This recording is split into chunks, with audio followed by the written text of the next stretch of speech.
இந்திய எதிர்ப்பு போராட்டம் யார் ஆரம்பிச்சாங்க? நீ விசில் அடிக்கிறதுக்கு போறவங்க இங்க எண்ணத்துக்கு இந்த பண்ணலாம் அவனுக்கு புரியாது. இந்திய திணிக்கிறது எந்த பிரயோஜனம் இல்லை. நடந்த போராட்டம் தமிழ்நாடு முழுக்க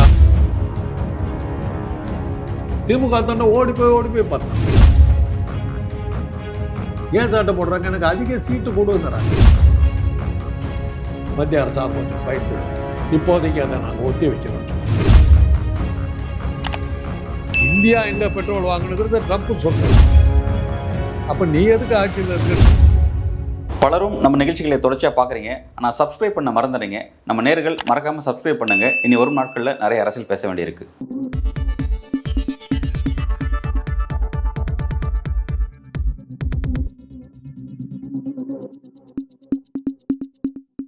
நியூஸ் போக்கஸ் தமிழ் நேயர்களுக்கு வணக்கம். இன்று நம்மோடு இணைந்திருப்பவர் மருத்துவர், அரசியல் விமர்சகர் காந்தராஜ் அவர்கள். வணக்கம் சார். தேசபக்தி, நாட்டுப்பற்றுன்னு பேசக்கூடிய பாஜக இன்னைக்கு இந்தியாவுக்குள்ள சீன ஆக்கிரமிப்பு இருக்குன்னு சொல்லி நாடாளுமன்றத்தில் ராகுல் காந்தி அவர்கள் பேசுறாரு. ஆனால் அவர் பேச விடாம சொல்லி என்ன பண்றாங்க அப்படின்னா, எதிர்கட்சிகள் இருந்து பல அமளியில் ஈடுபடுறாங்க. பேசி விடாம இருக்காங்க. அந்த போக்கு எப்படி சார் பாக்குறீங்க? அருணாச்சல் பிரதேசம் அவன் மேப்லேயே போட்டாங்க. சைனாவுடைய வரைபடத்தில், நாட்டு தேசப்படத்தில் அருணாச்சல் பிரதேசம் சைனாவோட சேர்ந்ததுன்னு தான் காட்டுறாங்க. ஈட்டா நகரில் நான் இருந்தேன். ஒரு 2 மாதம் அங்கே வேலையில் இருந்தேன் நான்.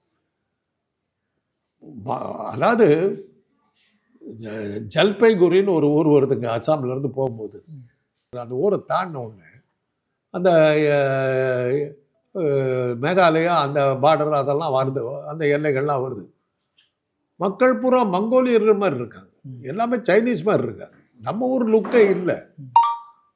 வங்காளத்தை தாண்டி நம்ம போக ஆரம்பித்தாவே அசாமுக்கிட்ட அசாம்லேயாவது அந்த கவுஹாத்தி அந்த இடத்துலலாம் கொஞ்சம் நம்ம லுக் இருக்குது.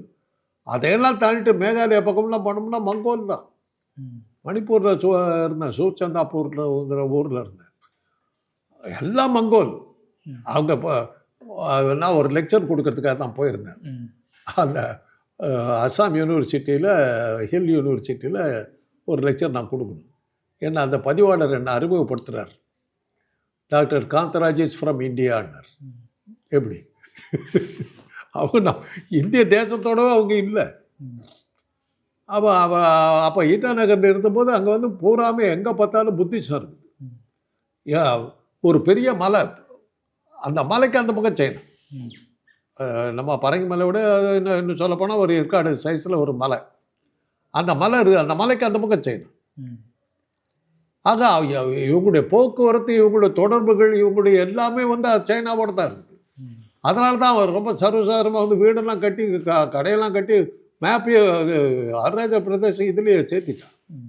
இன்றைக்கி வரல மோடியோ யாரோ இந்திய நாடாளுமன்றத்தில் அது கண்டனம் தெரிவித்து ஒரு இது பண்ணவே இல்லை. ஏன் சார் ஒரு குறிப்பிட்ட எதிர்வினை கூட மாற்றாமல் இருக்காங்க பாஜக தரப்புல? மத்திய அரசும் இது குறிப்பிட்ட எதிர்ப்பு கூட ஏன் சீன அரசுக்கு எதிராக காட்ட மாட்டாங்க? ஏன்னா அவங்க கிட்டலாம் நம்மளால ஒன்றும் பேச முடியல. நீங்கள் அவங்களுடைய சப்போர்ட் இல்லாமல் ஒன்றும் நடக்க முடியல. ட்ரம்ப் நமக்கு மேலே ஆயிரக்கணக்கான இது 50% வரி எரியெல்லாம் போட்டேன். என்ன பண்ணிட்டாரு மோடி? பேசாமல் தான் இருந்தது. நேற்று வரி குறைக்கப்பட்டிருக்கு சார். நேற்று குறைச்சதுங்க. முதல்ல அடி விழுந்தது யாருக்கு விழுந்தது? வரி ஏற்றின உடனே 3000 கோடி ரூபா லாஸ் ஆச்சுல்ல திருப்பூர்காரனுங்களுக்கு. முதல் அடி தமிழ்நாட்டுக்கு தான் விழுந்தது. என்ன பண்ணார் அவர்? இன்றைக்கி ஒன்று இப்போ தான் ஏதோ நேற்று ஏதோ குறைச்சிருக்காங்க. என்ன அப்படியே விலை கொடுக்குறாங்க. வெனிசுவேலாவில் பெட்ரோல் வாங்கணும்னு ட்ரம்ப் சொல்கிறாரு. இந்தியா எங்கே பெட்ரோல் வாங்கணுங்கிறத ட்ரம்ப் சொல்கிறாரு. அப்போ நீ எதுக்கு ஆட்சியில் இருக்க? நீ ஆட்சியில் இருக்கியா இல்லையா? ட்ரம்ப் தான் நமக்கு பிரைம் மினிஸ்டரா இல்லை பிரசிடெண்ட்டா? என்ன ஒன்றும் புரியலையே. ரீசெண்டாக போடப்பட்ட பட்ஜெட்டில் இந்த டேரிஃப் பற்றி ஏதாச்சும் வந்திருக்கா சார்? டேரிஃபை இப்போ தமிழ்நாட்டில் ஜவுளித்துறையில் பெரும்பாலும் மக்கள் பாதிக்கப்பட்டிருக்காங்க. இந்த பாதிப்புக்கு நிவாரணம் சம்பந்தமாக ஏதாச்சும் பட்ஜெட் ஒன்றுமே இல்லைன்றாங்க. அதான ஸ்டாலின் சொல்கிறாரு. தமிழ்நாடு வஞ்சிக்கப்பட்டு விட்டதுன்னாரு. உடனே இந்த அம்மா விஜய் பார்த்து நீ பயந்துட்டான்னு. அதுக்கு இதுவாக பதில். பாஜக தரப்பு என்ன சொல்றாங்க அப்படின்னா, உற்பத்தி துறையிலையும் உள்கட்டுமானத்திலையும் அதிக கவனம் செலுத்தக்கூடிய பட்ஜெட்டா அந்த பட்ஜெட் அமைஞ்சிருக்கு அப்படின்றாங்க. சொல்ல வேண்டியதான். என்னத்த பண்ணாங்கன்னு யாருக்கு தெரியுது? இவங்க ஆட்சிக்கு 10 வருஷத்தில் சொல்லிக்கிற மாதிரி ஏதோ ஒரு தொழிற்சாலை இருக்குதா? வேலை வாய்ப்பு என்னவா இருக்குது? இப்போ நான் இது ஒரு இன்ஜினியரிங் கல்லூரி. என்ஜினியரிங் பசங்க வரலையே, ஏன் வரல? தொழிற்சாலைகள் இருந்தாலும் இப்போ என்ஜினியருக்கு படிக்க வருவாங்க. புது தொழில்கள் தொடங்கினா தானே என்ஜினியர்கள் வருவாங்க. புது தொழில்களும் இல்லை, தொழிற்சாலைகளும் இல்லை, ஒன்றுமே இல்லை. என்ஜினியரிங் பூரா காலி. இதுலேயே நீங்கள் தெரிஞ்சுக்கலாம். இது ஒன்றும் நீங்கள் ஒன்றும் இப்போ பெரிய புள்ளி விவரமெல்லாம் எடுக்க வேண்டியது. என்ஜினியரிங் கல்லூரிகள் பல கல்லூரிகள் மூடப்படுகின்றன. ஏன் மூடுறாங்க? தொழில் வளர்ச்சி இல்லை. ரொம்ப இதுக்காக நீங்கள் ஒன்றும் இப்போ புள்ளி விவரம் தேட வேண்டிய அவசியமே இல்லை. தொழில் வளர்ச்சி இல்லை, என்ஜினியர் தேவையில்லை, விட்டாங்க. சமீபத்தில் வந்து இப்போ நீதிபதி ஆனந்த் வெங்கடேசன் அவர் என்ன கருத்தை பதிவு பண்ணியிருக்காரு அப்படின்னா, தன்னுடைய பையனோட வந்து பராசக்தி படம் வந்து பார்க்க போயிருக்காரு. படம் முடிஞ்சு வெளியே வந்தபோது தன் பையன்கிட்ட வந்து ஒரு கேள்வி கேட்டிருக்காரு. என்ன கேட்டிருக்காரு அப்படின்னா, தமிழ்நாட்டுடைய மொழி போராட்டத்தை பற்றி தெரியுமா அப்படின்னு கேட்கும்போது எனக்கு தெரியாது அப்படின்னு சொல்லி அவருடைய பையன் வந்து பதிலளிச்சதுக்கு நான் அவமானப்படுறேன். ஏன்னா ஒரு மொழி போராட்டத்தை பற்றி என் பிள்ளைக்கு தெரியல, நான் சொல்லிக் கொடுக்கலன்னு சொல்லி அவமானப்படுறேன்னு கருத்தை பதிவு பண்ணியிருக்காரு. அது அண்ணாவுடைய நினைவு நாளில் நினைவு கூற வேண்டிய தேவையும் இருக்கு சார். இது அண்ணாவோட நினைவு நாள் அன்னைக்கு அதை இன்னும் கூடுதலாக வலியுறுத்த வேண்டியது இருக்குன்ற மொழி போராட்டத்தை வரலாறு. மொழி போராட்டத்தை அது நம்ம சொல்லலை. இப்போ இன்னைக்கு அந்த தேவை இல்லை. அன்னைக்கு இருந்த வேகம் வேற. மொழி போராட்டம் ஏன் நடக்க ஆரம்பிச்சதுன்னாக்கா, இப்போ 4ஆவது அடிபட்டு உதப்பட்டு வந்தவங்க தான். 64ஆம் வருஷத்து குடியரசு தினத்தன்னைக்கு ஆங்கிலம் வந்து இந்தியாவில் வந்து எந்த வகையிலும் பயன்படுத்தப்பட மாட்டாது, ஹிந்தி மட்டுமே பயன்படுத்தப்படும்ங்கிறது தீர்மானமாக நிறைவேற்றிருச்சு காங்கிரஸ். அதுக்கு பிறகு ஆங்கிலம் பயன்பாட்டில் இருக்காது, இந்திய மொழிகளில் அது அங்கீகரிக்கப்பட மாட்டாதுன்னு. அப்போ தான் அந்த சட்டத்தை எரிக்கிறதுக்காக போராட்டம் ஆரம்பித்த போது அன்றைக்கி ஆட்சியில் டெல்லியிலையும் அவங்க தான், இங்கேயும் அவங்க தான் இருந்தாங்க. இவங்க என்ன பண்ணாங்க, மாணவர்கள் போராட்டம் வரும் ஊர்வலம் பொதுக்கூட்டம் போடுறது அப்படி தான் ஆரம்பித்து போகுது. அதில் இன்னொரு வேடிக்கை என்னென்னா, எப்படி ஜல்லிக்கட்டு யார் ஆரம்பித்து அந்த போராட்டம் நடந்ததுன்னு தெரியாதோ அதே மாதிரி இந்திய எதிர்ப்பு போராட்டம் யார் ஆரம்பித்தாங்கன்னு யாருக்கும் தெரியாது. ஆரம்பிச்சுட்டாங்க, வந்துடுச்சு. ஊர்வலம் போகிறது இப்படி தான் போயிட்டுருக்குது.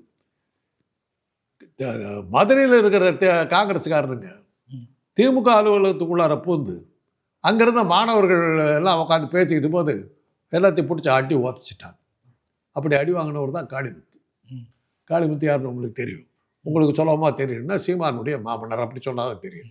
காளிமுத்து ஒரு பெரிய தலைவர். அவருடைய நிலைமை அவ்வளோ மோசமான இன்றைக்கி இருக்கிற மீடியாவுக்கு சீமான் மாமனார்னு சொல்லி அறிமுகப்படுத்த வேண்டியதாக.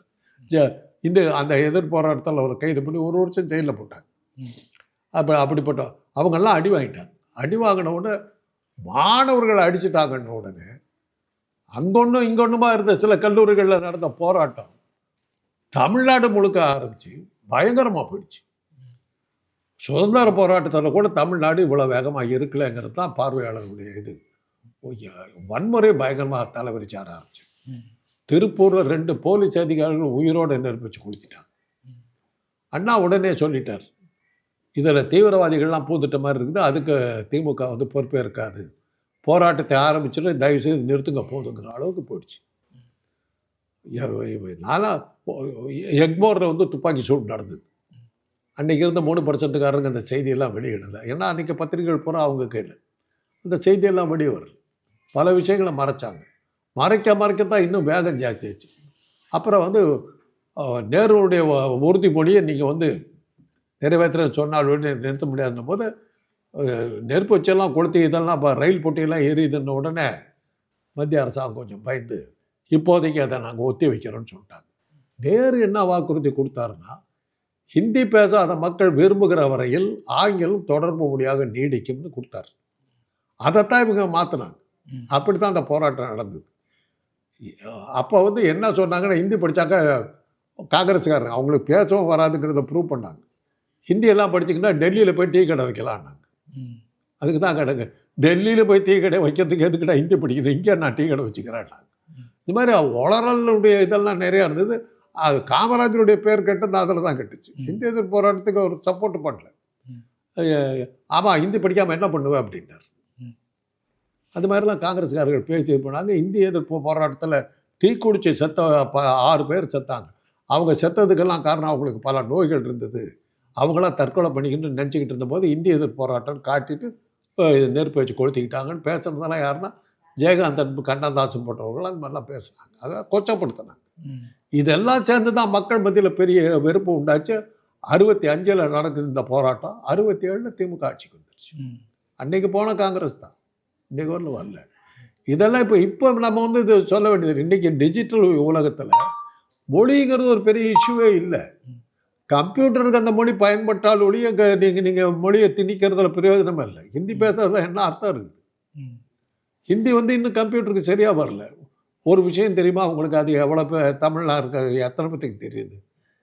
இந்திய மொழிகளில் கம்ப்யூட்டரில் பயன்படுத்துறதுக்கு தயாராக இருக்கிற ஒரே மொழி தமிழ். தெரியுமில்ல? செயலியெல்லாம் கலைஞர் உருவாக்கிட்டார். இப்போ இதெல்லாம் சாஃப்ட்வேர்லாம் பண்ணியாச்சு. மாறன் இது கலாநிதி மாறன் தலைமையில் தான் அதை வெளியிட்டாங்க. அதில் சோவெல்லாம் கலந்து பேசினாங்க. அந்த இதை தமிழ் மொழியில் இன்றைக்கி தமிழை நீங்கள் கம்ப்யூட்டரில் எல்லா இடத்துலையும் பயன்படுத்தலாம். இந்தியாவில் இருக்கிற மொழிகளில் தமிழுக்கு மாத்திரம் தான் அந்த சக்தி உண்டு. அதனால் நீங்கள் இந்தியை திணிக்கிறது எந்த பிரயோஜனமும் இல்லை. இந்தியை வச்சுக்கிட்டு நீங்கள் கம்ப்யூட்டர் யூஸ் பண்ண முடியாது.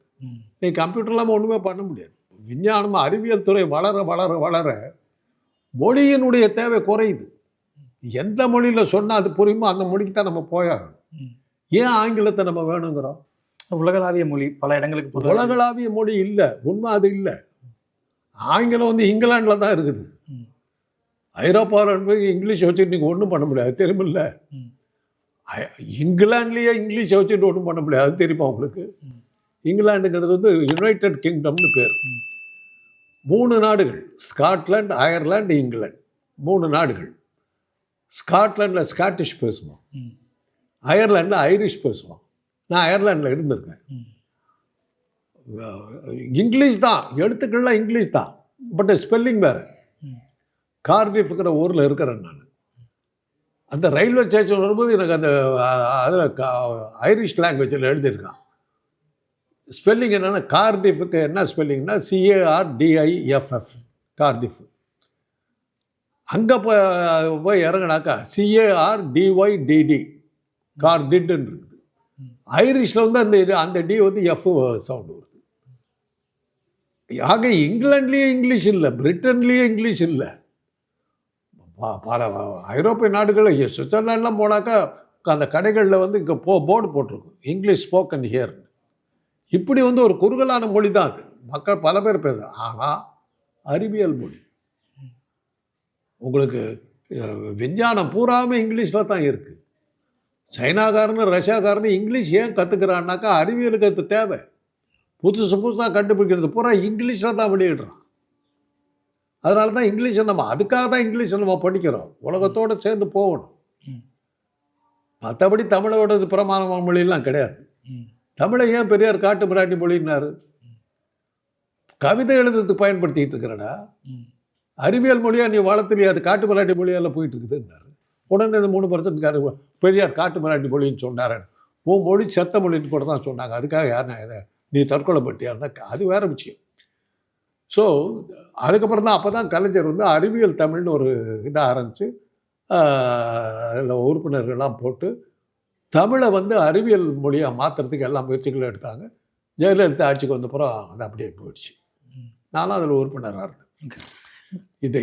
அதனால் எதுக்காக ஆங்கிலம் நம்ம தேவைப்படுதுன்னாக்கா, அன்றாடம் நடக்கின்ற தொழில் வளர்ச்சியும் அறிவியல் வளர்ச்சியும் ஆங்கிலத்தில் தான் நடக்குது. அதனால தான் ஆங்கிலத்தை நம்ம தவிர்க்க முடியல. ஷேக்ஸ்பியர் படிக்கிறதுக்காக ஆங்கிலம் படிக்கல, அறிவியலை வளர்த்தணும். இன்றைக்கி நடந்திருக்கிற புதுமைகள் என்ன நடந்திருக்குதுங்கிற தெரிஞ்சுக்கிறதுக்கு ஆங்கிலம் தேவைப்படுது. அதனால தான் அந்த மொழி நிற்கிது. அதனால் இதெல்லாம் நம்ம சொல்லுவோம். 2வது, வர்த்தகத்துக்கும் அறிவியலுக்கும் ஒரு மொழி பயன்படலைன்னா அந்த மொழி சேர்த்து போகும். அதுதான் இன்றைக்கி நமக்கு தமிழுக்கு தான் நடந்துக்கிட்டு இருக்கு. இவ்வளோ நேரம் நிகழ்வில் கலந்து கொண்டு பல்வேறு கருத்துக்களை பயன்படுத்தி நன்றி சார்.